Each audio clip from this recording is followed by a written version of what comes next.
Steve, of course, you made your way to the White House, and I could not, even though JD Vance is my guy, I could not get past the opportunity to show the fumble. So I tweeted that out with the promotion of the show here. That's what everybody is going to remember outside of the Ohio State camp, or maybe even inside the Ohio State camp. But you got an opportunity for, I believe, a third time to do something that few people get a chance to do. Yeah, third time been to the White House, went in 03 with Jim Tressel's team. And obviously Tressel's now the lieutenant governor. And he and Mike DeWine were two of the featured guests. They were seated front and center right in front of the stage. And toward the end of the event, Donald Trump called the two of them up to join the captains and Ryan Day, Vance, and Trump for a group photo. So I've got a photo of that: Jim Tressel, DeWine, the vice president, the president, the captains, and Ryan Day. Quite a picture there. And this was held on the south lawn of the White House the two previous times with the Tressel team, and then the Urban Meyer team in 2015. We were in the East Room. So it was inside. And when we got there, I mean, it was a really nice day. It was about 73 degrees and sunny. And I asked somebody, I said, will this be inside or outside? And they're like, definitely outside, because the weather was looking good. No chance of rain. There were at least 500 to maybe 800 people there. A lot of Ohio people, a lot of Washington people from Ohio. Some elected officials were there, as we said, the governor and the lieutenant governor, Jim Tressel. And then obviously a lot of Ohio State luminaries, President Carter, Ross Bjork, the coaches, their wives, just a ton of people along on this trip from Ohio. And it was just a great celebration of the state of Ohio, Ohio State University, and Ohio State football primarily.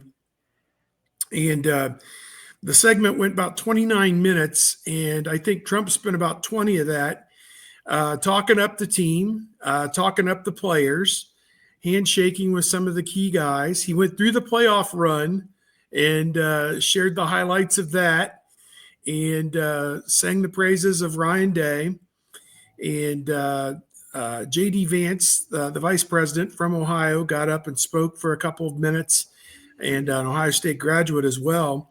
Talked about how proud he was of the Buckeyes. And then Ryan Day got up there, and he shared the Theodore Roosevelt quote about the man in the arena and the critics who, are say mean things about him.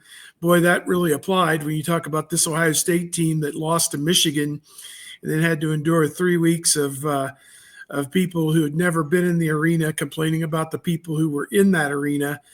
And then they redeemed themselves, obviously, with the playoff run. So it was just a great day. And they flew out in the morning, went to the Lincoln Memorial, went to a law firm that overlooks the U.S. Capitol and had lunch, then came to the White House, got to walk around the White House for a little bit, the players did.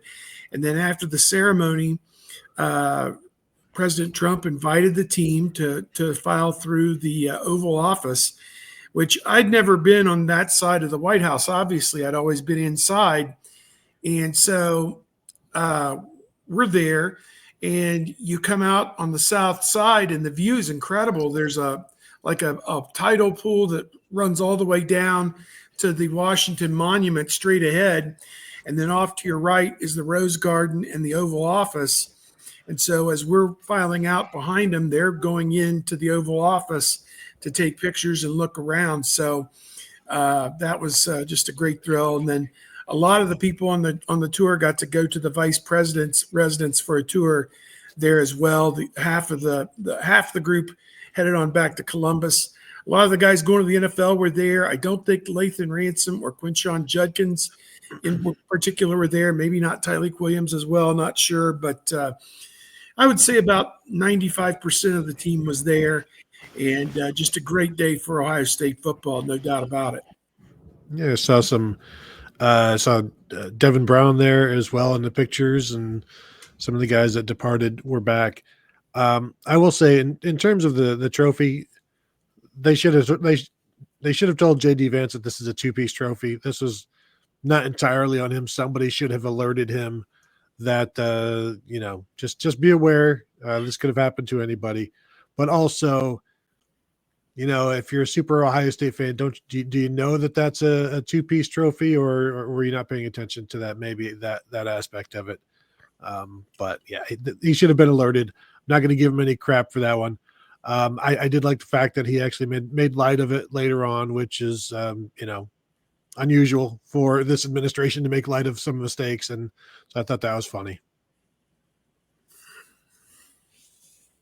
No All doubt. right. And I feel bad for Vance because he's never going to live that down, that, and then in political ads against him, a championship trophy isn't the only thing JD Vance fumbled. He fumbled our economy, or whatever down the line. But when he's running for president beginning in about 18 months, probably. So, whatever. But man, what a day. And again, these guys work so hard for that. And you see teams go through there. The Dodgers went through there for winning the World Series week before, and the Philadelphia Eagles are going to go through there for winning the Super Bowl coming up. And, obviously we don't have a king, although this guy believes he's the king, Trump, but these are the closest things you have to kind of, royal moments and celebrations of great Americans, are recognized. And I think that this is a special way that our country does this. And for people who are at the head of their field to be honored and recognized under the national spotlight like this is pretty cool. Yeah, as Ryan Day told us a week or two ago, like, this is something that the players can tell their families, like, hey, I was at the White House. So you tell your kids, your grandkids, I was invited to the White House, and you've got pictures to show it. So it was an opportunity for an experience and to be recognized. Yes, the rest of us have to set up some kind of tour, something like that. But yes, that's the key term in there. Invited to the White House. So regardless of whatever you think about the politics of the situation, I never understood the approach that you would not accept an invitation to the White House, but to each his own. And certainly everyone has that freedom of choice, which I certainly back that up as well. So